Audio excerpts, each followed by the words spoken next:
What's good, everybody? I am the swaggy blurred Winston A. Marshall, joined with my co-host Matt Thomas from Who Are They? Real Entertainment. He got it. I finally got it. / media. And welcome to the Watch the Throne podcast. This is your Bel-Air in-depth review recap podcast, and we're super excited, man, to kick this podcast off. We Matt and I both really fell in love with season 1, have been talking about it all the time, and we're like, oh, we do podcasts all the time, bro. Like, why don't we actually like talk about this one? And so even though we never finished it. We didn't do our Atlanta finale. That's true. We did every episode but the finale. To be fair, though, that was kind of Black Panther's fault and the holidays. And it messed up a lot of stuff, man. It messed up a lot of stuff. But either way, we are here to do the damn thing for the Bel-Air recap, as season 2 is set to drop. What's the date? February 23rd, next week, actually. So next week, as long as we get this out this week, we good. Bro, as soon as it's done, I gotta edit this and put it out. What are you talking about? Shut up. So either way, as you know from the title here, we're doing a recap of season 1, some of the storylines, a few predictions of what we think is coming for season 2, just kind of getting you in the flair. And then we'll be here every single week as each episode drops. We'll break it down, go through some plot points, how we're feeling about it.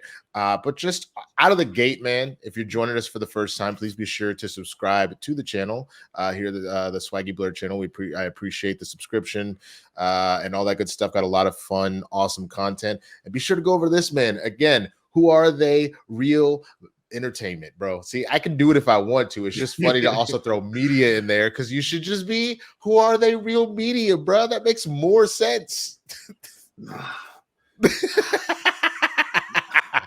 Oh man, so go and follow old boy over there too. But initial thoughts about Bel-Air, man. Like, what did you think we were gonna get from the show when they initially announced it, before we get into what you thought of the actual product, man?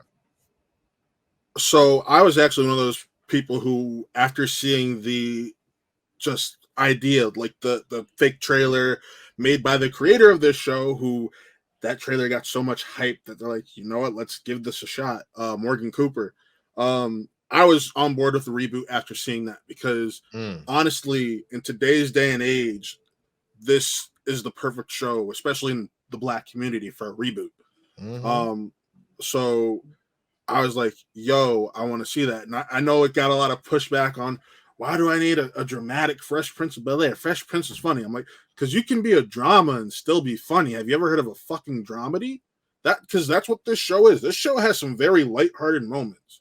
Absolutely. But everything I was expecting from this show, if I'm going to be honest, because they did some stuff that I didn't think I would like or enjoy, that ended up being some of my favorite things. Like, I was last year when the first season dropped, and they just gave 3 episodes off rip if you were Peacock Premium. I hit you and Jay up immediately. Like, I think it was Super Bowl Sunday last year, and I said, yo, make time for this. And you're like, I'll get to it. And after a couple weeks, you're like, oh, fine, I'll watch it. And you're like, yo, this is actually good. No, it's fire. And that's the thing.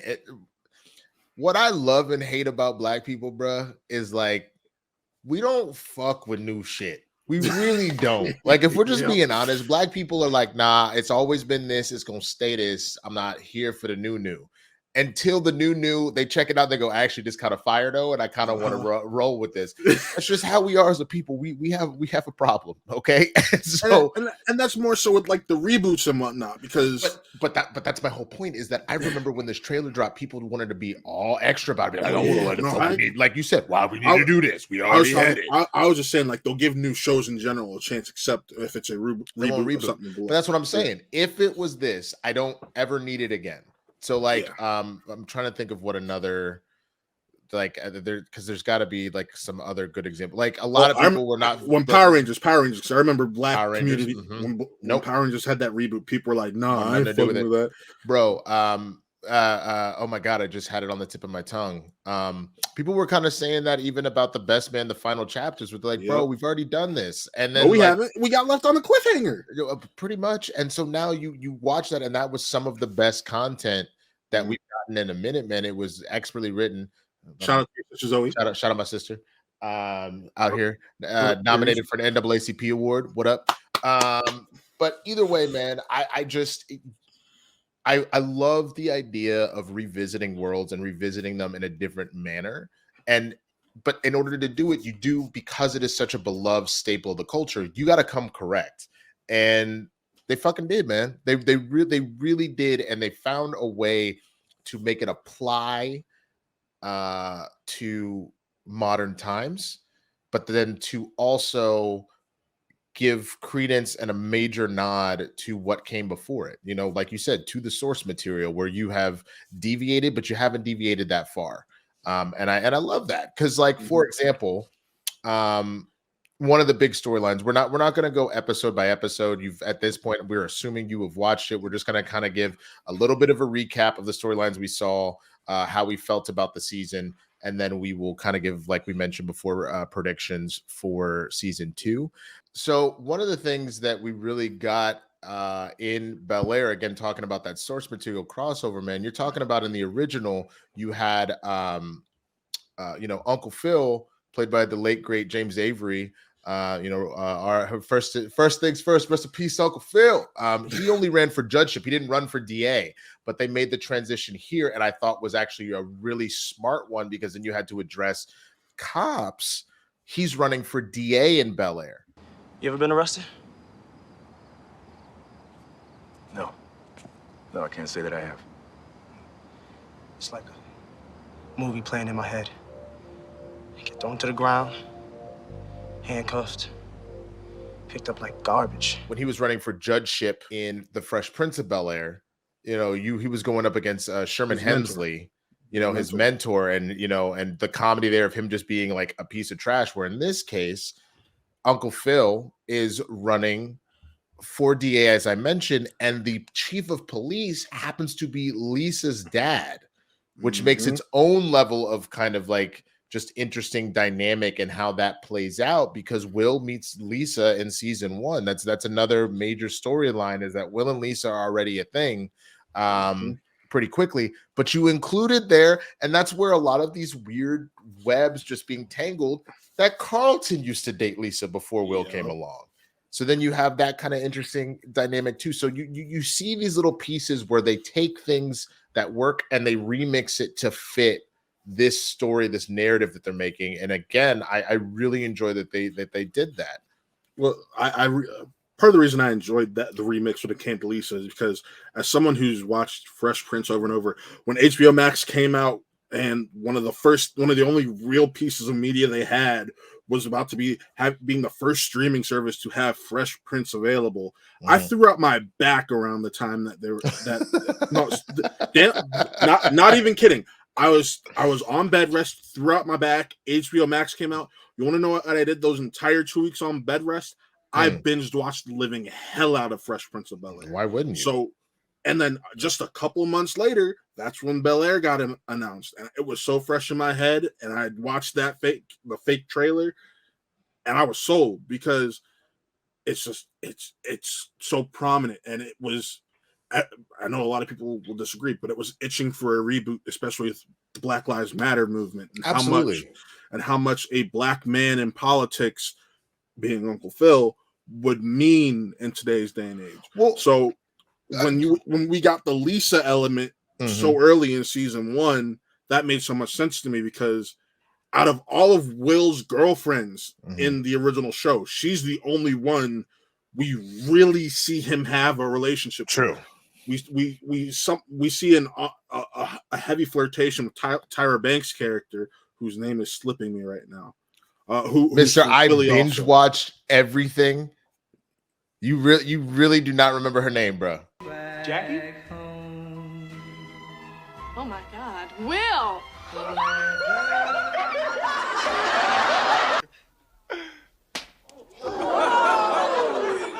That's for not calling me after you left. But I called twice times. The line was busy. Bro, it's slipping me. I know her character's name gets mentioned. Her character's name gets mentioned in episode 3 when Trey comes to visit, or is that episode 4? I'll give you 3 guesses, man. Because this should be an easy layup, bro. There's no reason you shouldn't know this. I can't. Just. I'll give you a hint, bro. I'll give you a hint. Her first name is the name of a famous comedic actress that was on another black sitcom. I got nothing. Oh my God. All right. The last hint I'll give you, because you got to make at least one guess, bro. I don't know we're wasting all this time doing this, but you gotta give it a shot. People go out here to try to claim taking your black card shit. And why should I listen to a podcast from you if you don't know nothing about the damn show? Come on, man. You ain't never gonna change. I'm getting the last word. Oh no, you not. Oh yes, I am. Damn. I'm thinking it. The last little hint I'll give you is that her first name, yet again, is named Jackie. after one of the most. Thank you. There it is. Sorry, I need fine. So Winston has known I've been purposely putting off a rewatch till closer to this. I have more so the back half of the series of the season 1 in my mind, and Jackie slipped. Either way, but anyways, outside of Lisa, Jackie is the only one we really get to spend time with, and he never really dates her.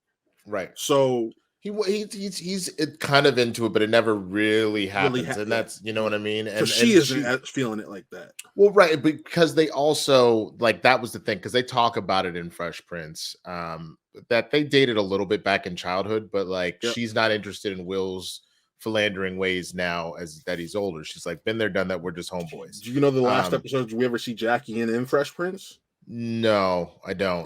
It's the one where Will gets in a drink off with her new boyfriend, who's the football character. Yeah. And then she just disappears after that. Yeah. That's kind of the end of that. No, you're right. But it's interesting. The one thing that I don't love about Will instantly being with Lisa like this, but we'll see what ends up happening in season 2. Part of what made Fresh Prince so funny was Will flirting with every hot woman that ever existed. Ooh, somebody call a cop, because it got to be illegal to look that good. Hey, girl, you look so good, I'd marry your brother just to get in your family.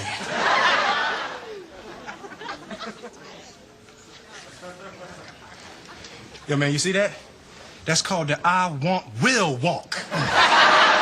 That's part of what made it really funny and what made the character kind of charming. And then there's a little bit missing, I feel like, just a very little bit, about not having him kind of be that playboy now that he gets to Bel-Air with this situation. I get why they did it. You're taking out, that's really playing into the comedy element even more. Well, not only that, you're trying to focus this more on the family aspect. Right. No. I get that. I just think that there is something to be said about, if you're going to make if you're going to make Lisa Carlton's ex, let's build up to Will and Lisa actually getting together. You know what I mean? And so in that case, let him date a little bit and get used to Bel-Air. And maybe he's flirting a little bit with Lisa, but you pull back because you're like, let's earn it a little bit. And it's not to say that they didn't earn it in this first season. I was about to say they did earn it, though, because ultimately, up until towards the end of the first season, Will's still the fish out of water. Yeah. And she's the only person who's actually helping him acclimate outside of the house. No, you're not. I mean, you're not wrong. I totally agree and understand that. I guess it's just that is the last bit of Will's character. They nailed, I think, everything else. Like, he's still smooth. Right. Like, let's not pretend like he's not, but like, you had, and I think maybe one of the reasons why they may have done this, people may look back on that now and be like, oh, look at those womanizing ways. Maybe they're trying to, they're like, let's not play into that. But I think one of the things when I go back and watch a lot of that stuff, sometimes it was like, okay, that was a lot. That wouldn't fly in 2022, 2023. But there are the other ways. Will was actually, even in all of his like flirting and womanizing, was actually kind of respectful. Now you get out of her face now. You know what I'm saying? He was never just like how we see some motherfuckers today, just like, hey girl, why don't you just slide on over tonight? We'll have some fun. No, he was still romance. He was the wine and dine. He wasn't just trying to skip to dessert. He was respectful. You know what I'm saying? So like, there's a But small, at the same time, that's what happens when you're raised by a single mom. Right. So he's every teenage boy, man, every man in general that's like out here in these streets, like before you get to your settling down age. So that's the only thing that I think threw me off just a little bit. Yeah. But I get why they did that. But let's talk about it, man. Let's start off with Will. Let's talk about a storyline. Jabari Banks, honestly, may be my favorite actor in this series, and that's saying a lot because I loved Adrian Holmes' take on Uncle Phil. But Jabari Jabari and Adrian had the two hardest tasks, and that is taking on the two most talked about characters from that show who are considered the father-son, even though they're not father and son, father-son pillars in TV history. What are the rest of us supposed to do? I don't know what everyone else is supposed to do, but I know that neither of us should give up. It's not just the characters. You're talking about arguably one of the greatest actors of all time in Will Smith, and how this really was a launching point. And that came from, again, rest in peace to James Avery, one of the strongest theater actors we've ever seen, and who Will has multiple times, like Will Smith, the actual person, has multiple times credited how James Avery put him on the right path, gave him the tools to become the actor that he is. And he always loves telling that story about the Lou episode where he says, no, go there, get there. Will actually breaks down, and then he goes, and now that's acting, motherfucker. Like, that's it right there, So you're right. That is a very hard task, and you got to give Jabari credit. Like he even nailed the crying pattern down to where he let those eyes just water for a minute before going into the full Will breakdown. And it's amazing to where he nailed the mannerisms that people get and love about Will, but still made the character his own. No, I agree with you. And you know what's interesting? It's that you mentioned that, and this is partly on the writing. They really nailed like the Philly slang and vernacular, especially the updated one. Well, right. Now, I know that you would get a little bit of that in Fresh Prince of Bel-Air, but they really leaned into it here because if you think about it, there's only certain things you need to hit in a comedy. If you're going to do a drama, you do want it to be as accurate as would be, and Will would still be talking with all that lingo, the Johns, and and all that kind of stuff that he says throughout. That is very important to nail here, and they really, really do that well. So I agree with you. Jabari Banks really brings the heat, man, and his storyline similar to what we got from the OG. Will's out playing ball, gets into a fight. There in that it was a joke where it's like, we got to rough it up. There wasn't any concern that Will was gonna die, but it was a situation of like, we need to get him out of here. Now it's like a nah. You played a basketball game, a fight broke out, you pulled a gun on one of the biggest thugs. What was his name again? We said we had Rashad, played by Easy the block captain. I had never heard of homie before. Let me see. Hold up. Let me pull up his IMDb, see if this homie has been anything else. I'll talk. While you do that, I'll talk. Like, this was his first major credit. Yeah. This was his first credit. Was coming as Rashad. Good for him. What I loved about that fight is how much more it added to the character of Will, because we always knew Will was kind of the hothead, but this showed how much of a hothead he really was, because he wouldn't. In the show, it was just, we're just playing basketball outside of school. No, in Bel-Air, it's, this motherfucker talks shit to me about how he would be the one with the D1 scholarship if he didn't get put in juvie. But that's no. Rashad isn't the one that he I was getting there. Goes, plays this game. This dude happens to be one of Rashad's little henchmen, one of his boys, and he makes that bet with Rashad. If they win, I'll work for you. If we win, you give us money.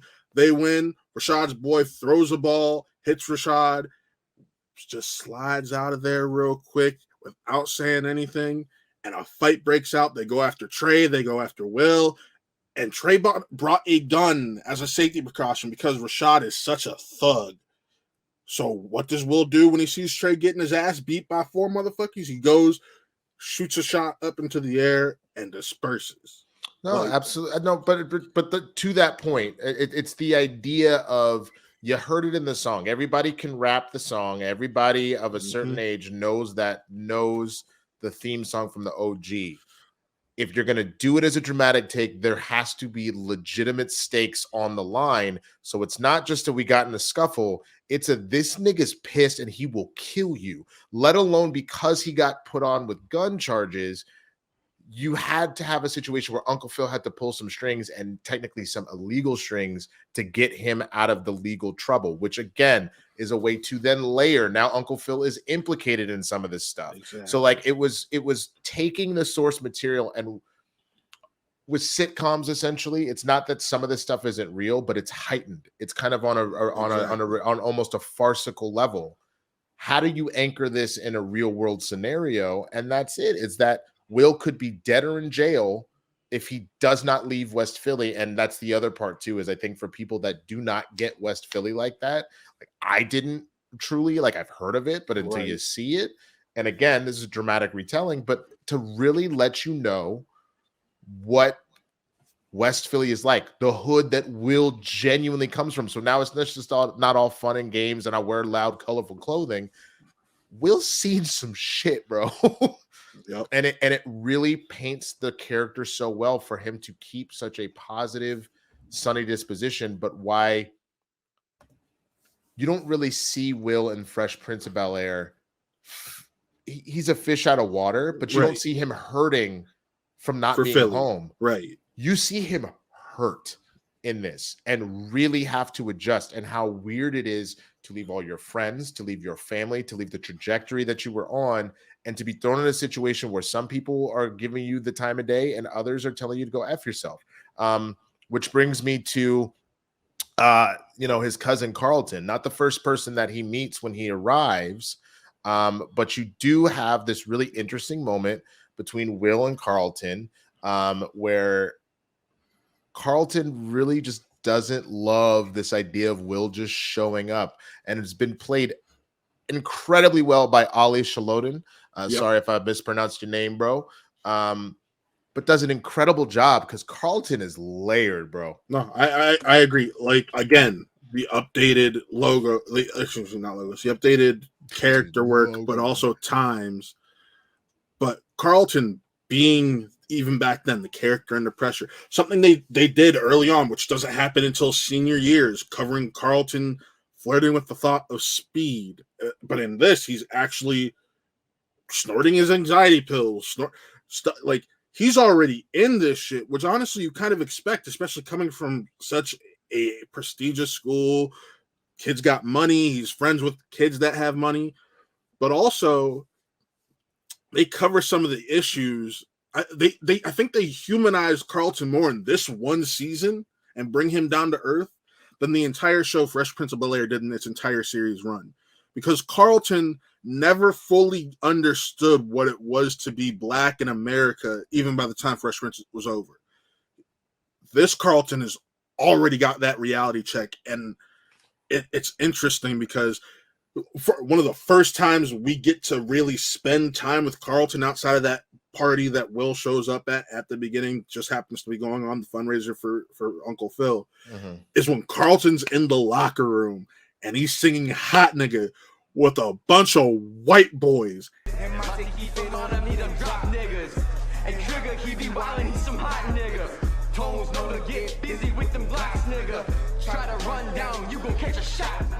I said, wait till you get to that scene, and you're like, why? And then you're like, in the group chat, did they just put the emphasis on the Yeah, the white boys say hot nigga, and you're just like, I just remember being like, but that to me, I think perfectly illustrates exactly what would happen in this day and age of if you're growing up in that environment and that you're already kind of feeling very other, you're trying to come off as cool, that you would do that. If there were any other black people there and Will essentially becomes that situation, you would have the pushback because Carlton plays lacrosse is hanging out with some of, like, in lacrosse, one of the whitest sports of all time. There's even a comment by one of the white boys when Carlton steps off the field talking about, I mean, at least they're going to take one sport from us.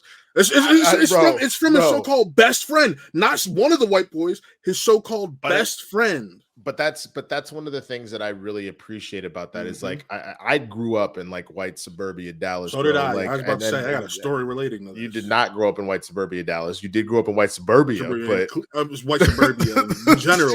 White suburbia in Cleveland. But that's the whole thing. Is it's I have seen plenty of instances where black folk are just trying to get by. They're just trying to fit in, and so it's like one of those things where you both can understand why Carlton would do that, but you'd be like, bruh, come on, you got to do fucking better, man. Like, you can't be doing this. You need to have more respect for your people, for your culture, and how they're actually disrespecting you. And you get to see that over time, how disrespectful these white boys actually are. They don't actually give a fuck about Carlton at all. You're absolutely right, and I'm gonna add on to that with a personal story. So I actually, my friends and I want to say. So my high school started in 8th grade. So it was either freshman or sophomore year. My buddies and I was friends with a few guys on the basketball team. We're all black. We never fully understood, because you're still young at that point. You don't completely know the history of that word and the meaning. And that's around the age white boys are starting to say it because they hear it in rap music and this, that, and the other. So one day, it was after an open gym before basketball season started, where we were just trying to make an impression for the coaches and whatnot. And one of the white boys said, "What's up, my niggas?" And we just responded back. The athletic director, who happened to be black and unfortunately also happens to know my father, pulled us aside and said, "Yo, you can't let them say that. You can't let them do that. You can't let them say that." And then when we happened to go to my house afterwards, we got another talking to from my father about, if you let these motherfuckers say that shit to you, they're going to think it's fine when they mean it in the wrong way. And you can't.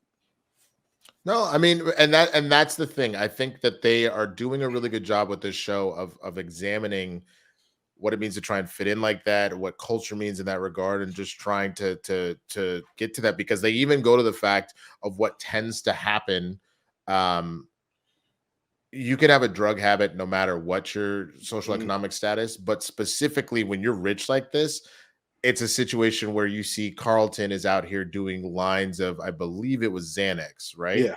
Because that's his anxiety medicine. So yeah, right, because he suffers from anxiety, so he does lines of it, but to the point of like a cokehead. Like he's excessive about it. You're not supposed to be doing lines of it. You're supposed to take the pills at appropriate times. So like you're really diving into the type of things that would happen if you were raised in that kind of money. If you and you feel like if your anxiety is getting the best of you, you feel like your family is not really kind of there respecting you the way that you're forced to play this role.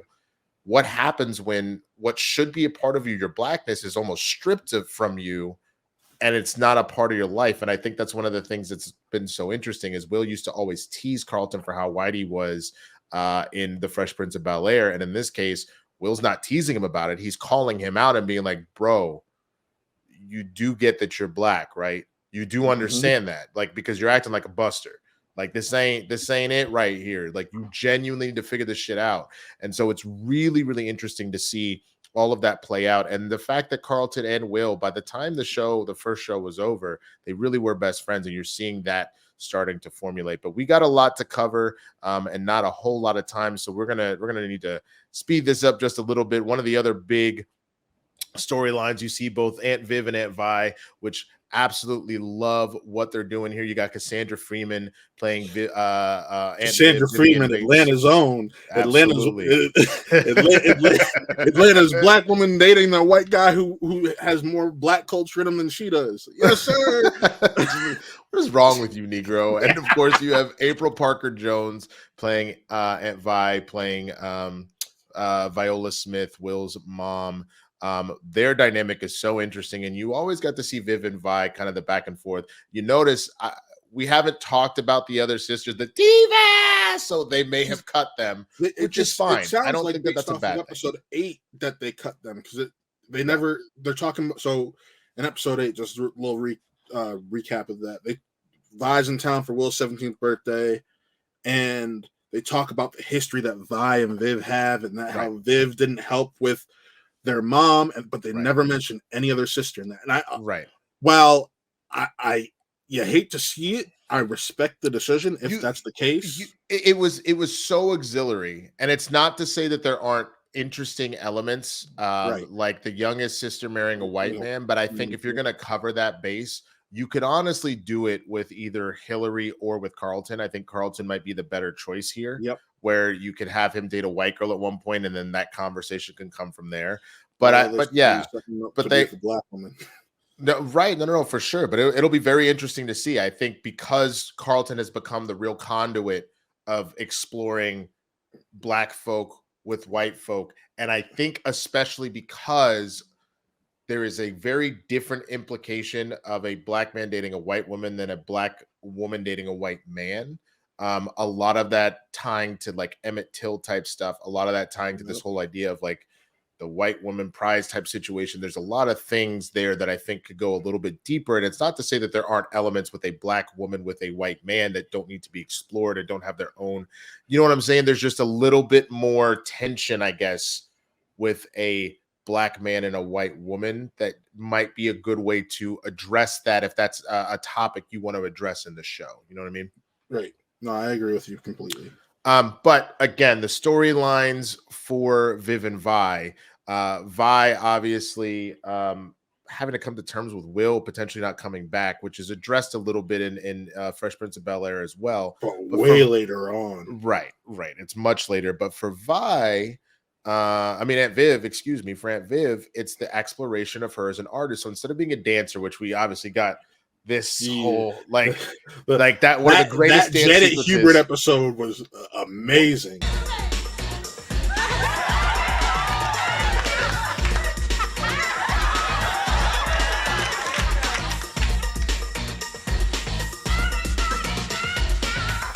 One of the greatest dance sequences of all time. And then she fucking passes out as soon as she leaves. Absolutely. Of course, you'd be exhausted.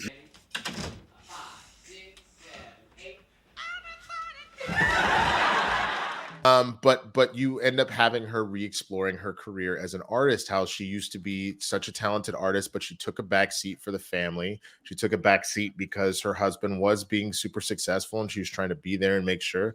But something that happens with a lot of folks in marriages, specifically with women, and especially with a lot of black women, is this idea of you were supporting your man, you're pushing them up, so you kind of lose yourself. You don't get the chance. That's one of my favorite storylines. It's a very white show, but everybody watched this, I believe, was Friday Night Lights. And for the series ending, oh, dude, it's great. I love it personally, but I'm also from Texas. I was about to say, that's Michael B. Jordan. That's all I know about that show. He was, the last couple seasons he's in that. But one of the things that happens at the end of the series there is you have Tammy Taylor being like, I have put my entire career as like a teacher and as an educator behind to support your aspirations as a football coach, to lift you up and to live out your dreams. But when is it my turn? And so there's a very similar element here that I really love, that Aunt Viv is like, I support you as a lawyer. I support you in your political aspirations, but I'm more than just a mother. I'm more than just a wife. I'm my own human with my own like needs and wants and desires, which leads to a very interesting storyline about her and her art. You have, obviously, I can't think of a better person than Michael Ealy to come in and be the homewrecker who like supposedly is just trying to help with her art. But clearly that motherfucker ain't. Clearly homie trying to slide in. Homie, you there for a little bit of peach cobbler. I'm gonna tell you if you catch my drift. But but you get from that, which I think is really cool, an awesome cameo from second Aunt Viv and OG Aunt Vi, or Will's mom. Only Vi. Yeah, only Vi. Well, no, I know the OG Vi, and then the second Aunt Viv, where they're the two board members working on the art campaign that this show's Aunt Viv is working towards. I thought that was a beautiful little element, and one of the art pieces actually was a tribute to James Avery, which I loved as well. I thought was so cool. Yes. But it makes the relationship with Viv and Hillary also so interesting. So let's talk about Hillary, man. Let's talk about Coco Jones, who is absolutely phenomenal in this show. Yes. Instead of being vapid and An airhead, and an airhead, and instead of being in, she eventually becomes a weather girl and kind of moves into news. You have Hillary in this show. She's an influencer, which I specifically a food influencer. And if you remember, since Hillary did a lot of catering early on in Fresh Prince of Bel-Air, I thought that was a wonderful transition. And you even get her catering here. But what makes it so interesting is the fact that Hillary pushes back with Aunt Viv, because Aunt Viv is like, I've set all this up. I did the sorority thing. I've got the whatever. You need to follow X, Y, and Z. And Hillary's like, nah, they're whitewashing my stuff. They're trying to force me to be something that I'm not. So you get this weird, interesting pushback where the same way that Aunt Viv is pushing back on Philip about, you're not letting me be me and shine, Aunt Viv is doing the same thing to her own daughter, which is hilarious. I never thought about it like that, but you're absolutely right. Like, and I guess that also, I don't know if you know this, Burden. That's also kind of the burden of being the older sibling, because you're the test child, the test dummy. If you don't come out how mom and dad planned, they're pushing back on everything you do. Yep. And so Hillary has a very interesting story arc. She starts off where she's doing her own follower stuff. She's doing great. Her mom tries to push her into a magazine. I'm trying to remember. It was Cool Cuisine, something like that. Some cuisine magazine, whatever it was, Coop or Couth magazine. And she gets there and they hit her with something that I've experienced as an actor, bro, where they'll be like, can you tone as an actor, they'll tend to be like, can you make it more urban? You know, and in this case, they said something similar like, ooh, your stuff might be a little bit too spicy for our audience. Can you tone down the recipes? Can you tone it down? And she's like, no, I'm not going to tone down the recipes for, you know, but these are true to my family and all that. It's like, yeah, but your family isn't really our audience, our demographic. And I think it's Hout magazine, something like that. Hout Cuisine, like Haute Cuisine, if I remember correctly. But either way, I love that Hillary is like, no, we're not standing for that, which is a drastic contrast to Carlton, who probably would have sold out for that. You know what I mean? Who probably would have been like, all right, I'll tone it down a little bit.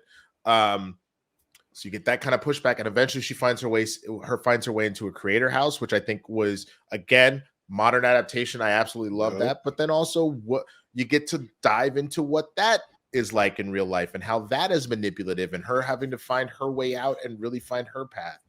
Absolutely phenomenal to see how Hillary grows in just 11 episodes. But you want to know what I love about her arc? It was who's her partner throughout this arc, and that's Jazz. Yes, turning Jazz from this fucking playboy who's dumb as hell to one of the most inspirational, well thought characters. Is such a change. But it's one I absolutely love. And I love how Jazz and Will become friends in the first place. It was something similar in Fresh Prince where he just happens to meet Jazz when he gets to LA. And so it's similar that Jazz in this case is his own kind of private, like Uber. Instead of doing Uber straight up, he just does his own thing, you know, with the style and grace and all that kind of stuff. And you're right, he comes through, he's got some class to him. And so Hillary starts to genuinely fall for Jazz, which you see that a little bit in Fresh Prince, but this is like real. Pans out. It never works out in Fresh Prince, because ultimately anytime she feels like she's starting to fall for Jazz, he does something stupid. And but here he's successful, bro. He owns his own record store. He's doing the Uber, like you said, the self Uber driving on the side. I think he just, because he owns this nice classic car. Like I think you said, he just shows up to LAX sometimes just to pick people up and show them around LA in style. But like how much advice he's able to give to Ashley, to Will, like the episode where they're out campaigning for Uncle Phil, and Will and Carlton have to agree. Just how he points out to Will, you by fucking Carlton over, you're gonna fuck yourself over. So don't do this dumb shit. Like, No, absolutely, man, absolutely, and I, not what I'd expect at all from the character. But again, they found a way to naturally evolve these characters, Exactly. like the fact that and shout out to Jordan L. Jones, who portrays Jazz, man. Absolutely loving what he's doing with the character as well, and really being that kind of guide for Will in a lot of ways. He's got a number of guides, but speaking of guides, man, let's talk about it. We already talked about Uncle Phil a little bit. Again, being played by Adrian Holmes, as you said. But for me, I think the greatest character evolution that I've seen has been Jeffrey, played by Jimmy at King Bola. Jeffrey is a thug, bro. He is literally Jeffrey's a G. He ain't a thug. He a G. Like old school G. Like you went and got someone who clearly used to run that network, and he's out here doing the dirty work on the low for the Banks family, which I kind of love because it gives you this weird sensation where while Philip is above board, Jeffrey ain't. Well, no, but that's the thing. He's not because of Jeffrey. I'm saying Philip is actually not above board. Philip actually has a little bit of a dark and twisted side to him. It's just that he's found a way to kind of keep them clean. Now, I'm not expecting that we one day wake up and he's some drug kingpin or anything like that. But as we know with politics, there's a little dark underbelly that every politician ultimately becomes a part of one way or the other. There's some weird wheeling and dealing that has to happen. And so for Jeffrey to be that point man, I think it was so great. And he's always really real with folks. Mm-hmm. Like the fact that he Will needed a little bit of help. Anybody in the family could go to them with help. The fact that he's out here in these streets and he went and found the information about Will's dad and all that kind of stuff. Hunted down Ashley when she went off. So easy how quickly he found Ashley, man. And the fact that he actually you had in the original, whenever Jeffrey would talk back, it would always be sarcastic, where in this he's like, nah, Phil, I'm gonna tell you like it is. I'm gonna put it in your face, because you if we boys like this, yes, I work for you, but we boys like this, I'm gonna speak freely. And it eventually leads to a spot where Uncle Phil is like, I don't know if I can trust you if you're really gonna talk back and go against my wishes like this. Like you are. It felt very almost like Littlefinger, or even in House of the Dragon. Who's the new dude? That's the new Littlefinger who goes a little bit too far. The dude who likes looking at like feet or whatever. Feet, yep. Yeah. It feels a little almost like that, where he's like, I'm gonna move autonomously and do what I gotta do, bro. Because I'm out here really there's some ambition for myself, but I'm gonna protect the family however I need to. So it's really interesting to see the two of them, man. One change I like is that Jeffrey, originally from the show, his family is just from England. There's a line in this where originally his Jeffrey's from Jamaica, and they immigrated to England, and he did what he had to do to survive. That little background tells you that when he was younger, he might have seen some shit, like point blank, and he just got put in a position where he can go further in life. But just the respect he has for each member of that family, which isn't something you're used to in Jeffrey at all. Right. He's just normally just this condescending, I'm family, I love you, but I hate you at the same time because I work for you. Right. And that's not him in this. Right. Like the wisdom he gives Will, like I said, Ashley, when he finds her, I love the fact that he was willing to tell Phil to his face, Will deserves to know who his father was, and I don't care if you don't want him to know. Right. Absolutely. But that because, and that was something, like you said, that Phil brought up. You're upset because you didn't spend that time with your boy. You felt like you abandoned your boy, and so you're kind of putting that own stuff on it, which was interesting. I love having a little more background to Jeffrey. We didn't get in depth.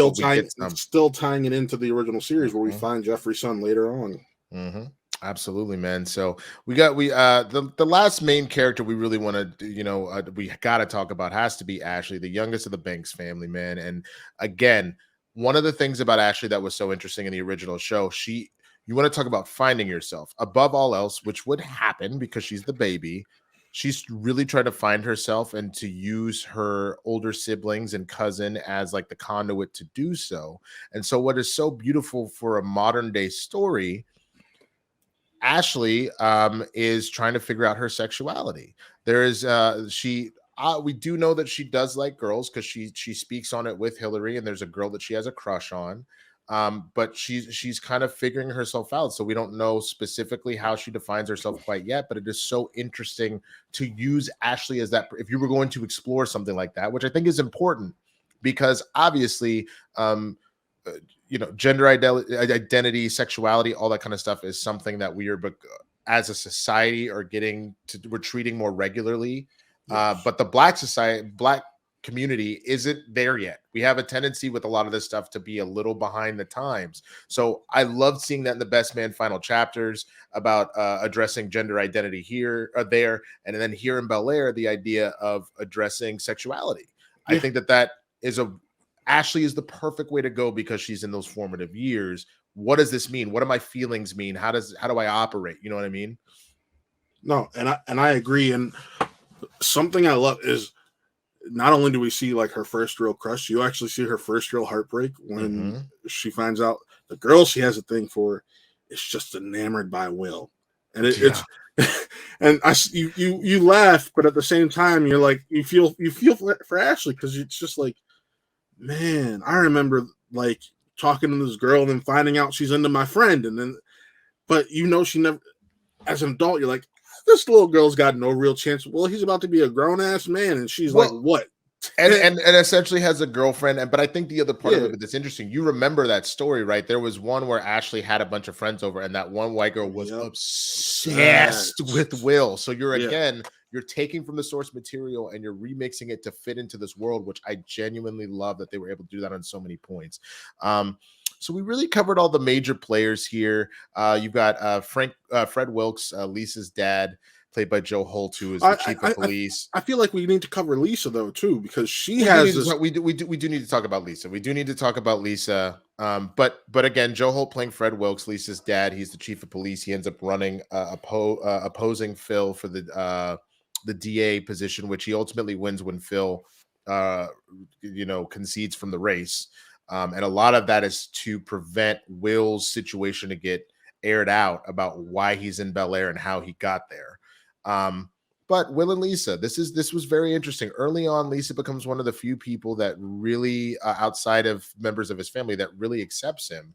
And so a friendship kind of turns into a little budding romance, and it becomes a major source point for Carlton's anger with Will because he genuinely feels like he's coming in and stealing and ruining his life.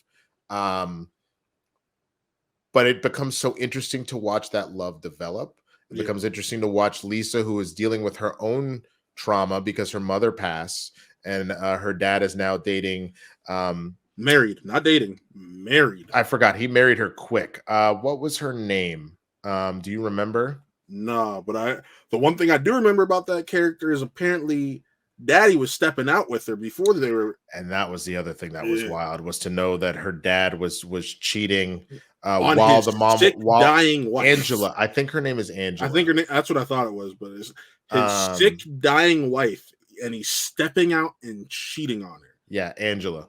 That's and so was she. So essentially what was going on was while the wife was dying, like you said, he's already moved on to someone new. And what we find out is now she's pregnant and they're about to have another kid. So Lisa's going to have, a step sibling kind of come in here, or a half sibling actually would be more accurate. Yeah. And she's not happy about it, especially to know that this is what her dad really is. So yes, no, Lisa is very, very interesting because she becomes this really interesting sounding board for both Will and Carlton, while herself having a fully fleshed out character to the things that she's going through. There's a reason why Will and Lisa make more sense. You see, Lisa doesn't sell herself out. She doesn't. Part of why she broke up with Carlton is she watched Carlton become, for lack of a better word, kind of a coon around these other rich white boys. And Lisa's not about that life, but she's not devoid of like her feelings for both of these boys, and both Carlton and Will. She just really has developed something serious for Will. But yeah, man, there's a lot of really interesting storylines that play out, like we mentioned, and we end on a cliffhanger, man, because Will gets some information about his dad. There's a lot of teasing about his dad not being around, all that kind of stuff. And eventually he does end up meeting his dad. And we find out his dad, Lou, is played by Marlon Wayans, man. Perfect casting. Perfect casting. You wouldn't think so at first, because while Marlon has done a decent amount of drama, he's really been more of a comedic actor. Right. That's not really his. I won't say it's not his forte, because he was really, really great in a lot of the stuff. Oh my God, the drug movie, slipping my mind. He was so good in it. It's not Takers. No, really old ass movie, bruh. Not American History X. He was like a heroin addict. And what's wrong with me? Why can't I remember? This is why I was not, for those that know me from the Schmodown, man, this is why I did not play all that much. This was like a massive role for him. It's not hitting you at all, bro. Requiem for a Dream. Jesus Christ. I've never seen Requiem for a Dream, I'll admit it, so I can't even. I couldn't even put those two together. Yeah, no, Requiem for a Dream is wild, and Marlon is absolutely phenomenal in it. But either way, he comes in very different Lou, because the Lou in Fresh Prince is serious, but it lends itself to a little more credence for comedy. There are laughs in that episode and whatnot, but it's pretty serious about he's a trucker. He's just never really there. Some business came up I got to handle. So we're going to have to put our trip on hold. You understand? Yeah, that's cool. That's cool. Just for a couple of weeks. I understand. Yeah. Maybe a little longer. Yeah, whatever.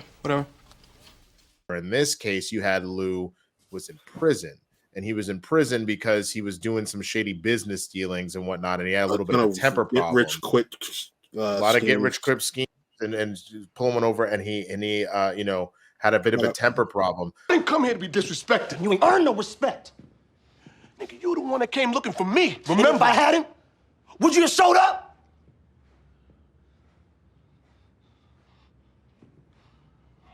That's right. I didn't think so. So they all kept Will from Lou. And then when Will and Lou finally start to talk, Lou starts running his mouth about Vi, and Will's not having it. And they get into their own argument, and it ends up with a tailspin where Will, like, after he's like, get the fuck out of my life, don't ever talk to me again, Will runs off because he was like, I've been betrayed by this whole family. Y'all knew this entire time what was going on with him, and you just made an arbitrary decision that you're going to tell me, decide how I find out about my dad. You lied and you clipped my wings from the start. And you let me think my dad abandoned me. And now I can't trust none of y'all. Will. And that sets us up for this cliffhanger where he decides he's going to leave, and Jazz is kind of helping him out. And he's like, well, what are you going to do, man? Are you really going to throw it all away? So what are some of your predictions, man, of what we might see in season 2? See, you and I read that differently, because I read that it's not a cliffhanger. Jazz had successfully talked him off the ledge. That's how I read that whole scene. Well, he's clearly coming back to Bel-Air. There would be no story. It's about him being here. But I know, but I'm based off of the dialogue Jazz uses, and just he ends it with I just rewatched. He said, "So what are you gonna do, man?" I know, but what I was about to say, that's the second time they talked in that spot too, and that's why, because earlier in the season, they talk at this spot, and it's Jazz talking about how don't let this city change you, so on and so forth.